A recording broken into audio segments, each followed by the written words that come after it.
नमस्कार दोस्तों, मैं विवेक एक बार फिर से अपने YouTube channel stock trading technique पर आपका हार्दिक स्वागत करता हूं। आपको पता है कि हर सैटरडे या संडे को मैं कुछ नया आपके लिए लाने की कोशिश करता हूं।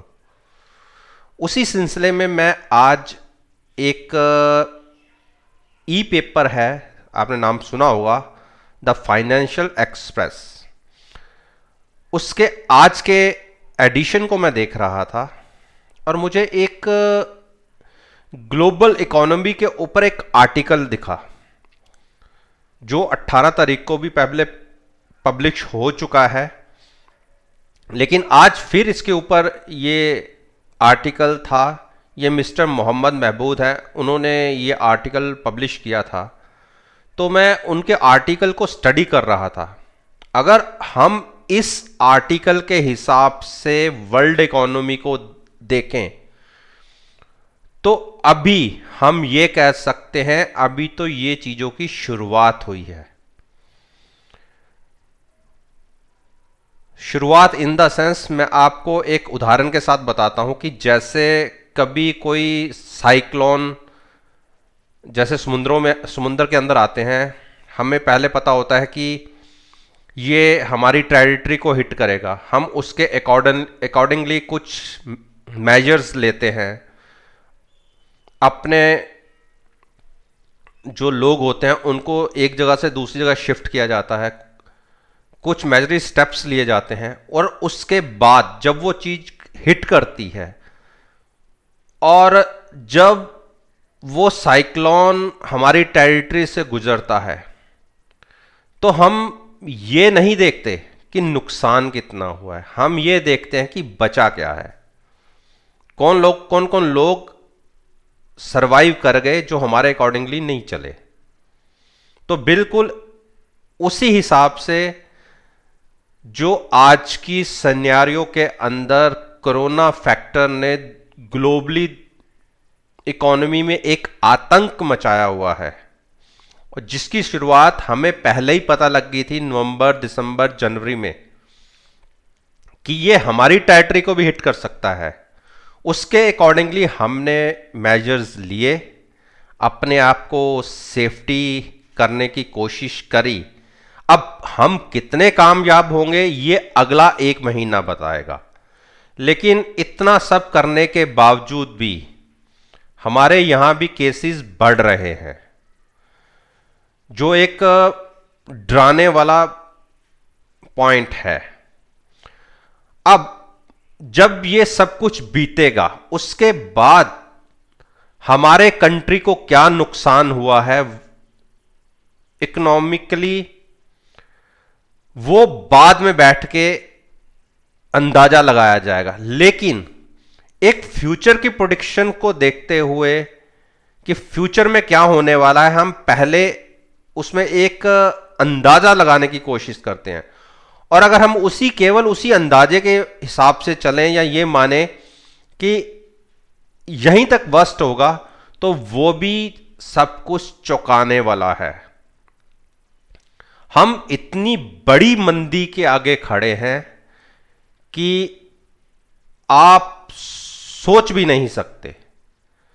चलिए, मैं एक ये जो बड़े बड़े कंट्रीज हैं, मैं उनकी ग्रोथ और उनकी प्रेडिक्शंस जो मिस्टर महमूद या मिस्टर मोहम्मद ने लगाई हैं, आप ये देखिए। और ये बेस उन्होंने कहां से लिया है?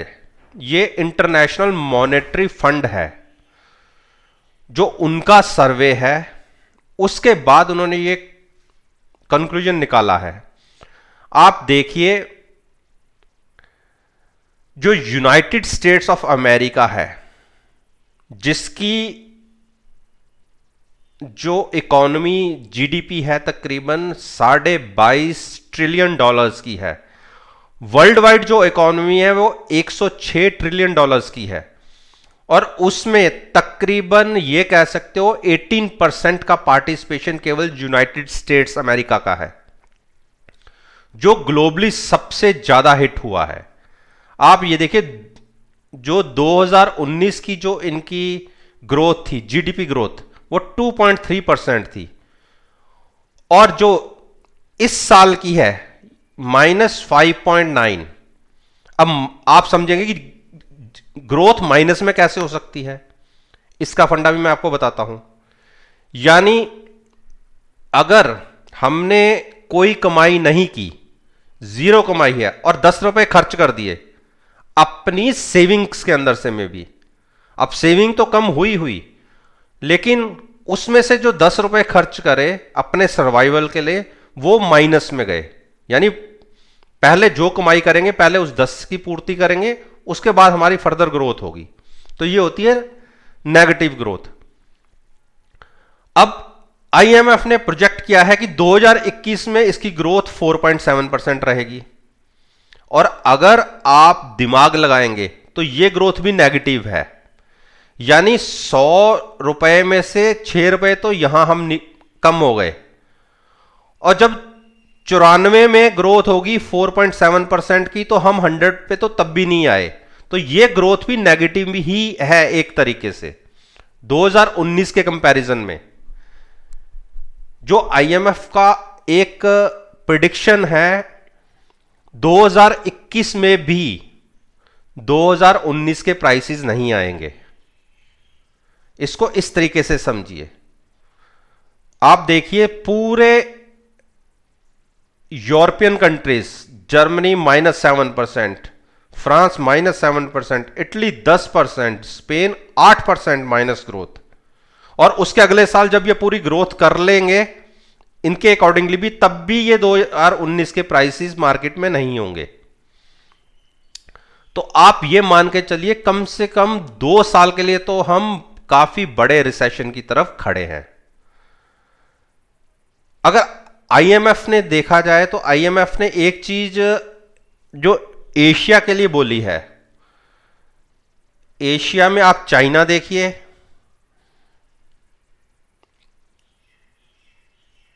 एशिया के अंदर आप चाइना देखिए तो 1.2 की पॉजिटिव ग्रोथ है, यानी 19 से फिर भी हमारी ग्रोथ ज्यादा रहेगी। इंडिया में भी जो ग्रोथ है 4.2 की, उसके अगेंस्ट में 1.9% की हम गेन करेंगे। और चाइना और इंडिया का सबसे बढ़िया मेन पॉइंट क्या है कि हम सबसे बड़े कंज्यूमर्स भी हैं। आप देखिए इंडियन पॉपुलेशन तकरीबन 130 बिलियन की है, चाइना हमसे भी आगे है। तो जो इन कंट्रीज की प्रोडक्शन होगी हम मास कंज्यूम तो यहीं पे कर सकते हैं। हां, एक्सपोर्ट से रिलेटेड दिक्कतें होंगी जो है, लेकिन इतनी वर्स्ट सिचुएशन में भी हम पॉजिटिव टेरिटरी की तरफ होंगे अकॉर्डिंग टू आईएमएफ। अब आईएमएफ ने कुछ और चीजें भी बोली हैं, चलिए एक बार उसको देखते हैं।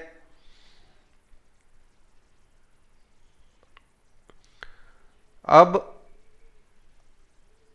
आईएमएफ क्या बोलता है, the international monetary fund published it's world economic outlook 2011 के लिए जो उसने अपनी आउटलुक रखा है, अप्रैल 14 में इनकी जो मीटिंग हुई है उसमें जो कोविड-19 pandemic, the world currently looking like some kind of dystopian movie, यानी एक जो आप लोग देख रहे हैं एक जैसे कह सकते हैं नहीं, मनहूस मूवी देख रहे हैं,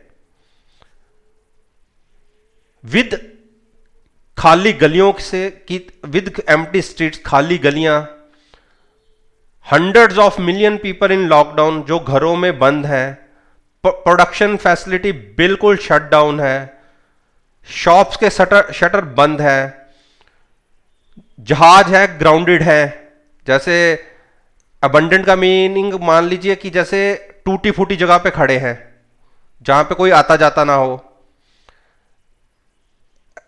और पूरी इकोनॉमी एक डार्कर आउटलाइन के हिसाब से है, जो आईएमएफ ने एक अपनी पिक्चर बना के फॉरकास्ट बोली है।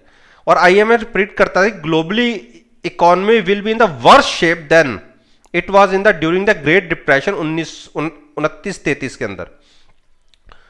जो 1929 और 33 में एक फाइनेंशियल क्राइसिस आया था, उस टाइम भी एक बहुत बड़ा डिप्रेशन के तरीके से सारी दुनिया थी। हम उससे भी बड़ी मूव डिप्रेशन की तरफ है। और जो मेन इसकी मुझे सबसे जो डरावने वाली बात लगी कि इन्होंने अपने फोरकास्ट में ये बोला है कि अभी तो हम केवल 3% के मान के चल रहे हैं कि वर्ल्ड इकोनॉमी का या जीडीपी का 3% का नुकसान होगा, लेकिन वर्स्ट केस के अंदर जो जिस हिसाब की सिनेरियो दिख रहा है वो 11% तक भी बढ़ सकता है। ये देखिए यहां, the global economy would shrink by around 11% rather than 3%। अभी ये सारी प्रिडिक्शन जो आईएमएफ ने की है केवल 3% के हिसाब से की है, और ये यानी यहां से 4 गुना और ज्यादा नुकसान हो सकता है।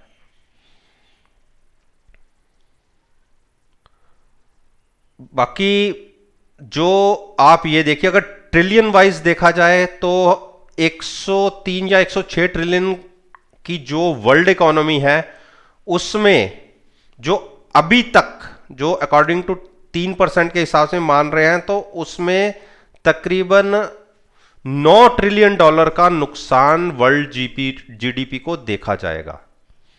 $9 ट्रिलियन, यानी जो थर्ड और फोर्थ नंबर की इकोनॉमीज हैं वर्ल्ड की, आप देखिए ये लिखा, the amount is equivalent to the combined economic of Japan and Germany, यानी जापान और जर्मनी की जो पूरी इकोनॉमी है उससे भी ज्यादा बड़ा नुकसान है ये।